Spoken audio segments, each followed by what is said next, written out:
साकड हे माग होऊ दे पहाट नवी आता होऊन जाऊ दे साऱ्या जगाला पाहू दे पडू दे पाऊल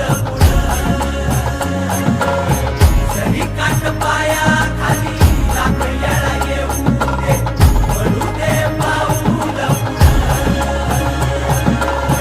मोठी लढाई र लढू मातीसाठी र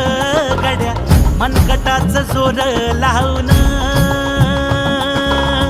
दाटला जरी अंधार